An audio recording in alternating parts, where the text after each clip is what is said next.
નથી। અમે તેવાને તેવા જ રહીએ છીએ। અભણ અને ભણેલાની વાસના જોઈએ તો તે બંને સરખા જ છે। કેટલીક વખત એવું પણ બને છે કે ભણેલા કરતાં અભણની વાસના પવિત્ર હોય છે।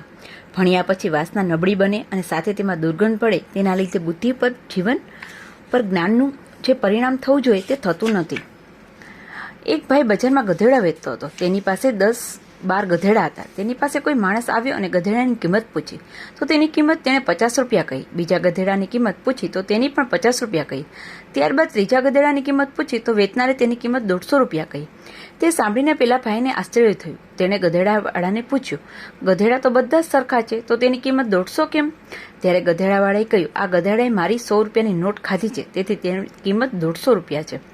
આજે એકાદ યુનિવર્સિટીનો ગ્રેજ્યુએટ હોય તો ક્લાર્ક તરીકે તેને પગાર વધારે મળે છે। બધા ક્લાર્ક કામ તો સરખું જ કરવાના, તો પછી આને વધારે પગાર શા માટે? તો તે જવાબ છે, એના મા બાપે એને ભણાવવા માટે મોટી રકમ ખર્ચી, તેથી તેને પગાર વધારે।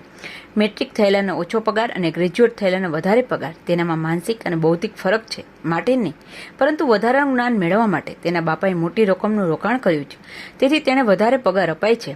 આ માહિતીનું જ્ઞાન છે। જ્ઞાન યોગ જુદો છે। જગતમાં જ્ઞાન ઘણું છે, પણ તે જ્ઞાન માહિતી હોય છે। માહિતીનું જ્ઞાન જુદું છે, તેનું પરિણામ મન પર થતું નથી। જ્ઞાન મેળવીને પણ મનને સંવેદનશીલ બનવું નથી। અંદર બેઠેલા ભગવાનનો સતત સ્પર્શ છે, છતાં તેના સ્પર્શની જાણકારી બધાને થતી નથી। હું કોણ છું, કોનો છું, હું શા માટે આ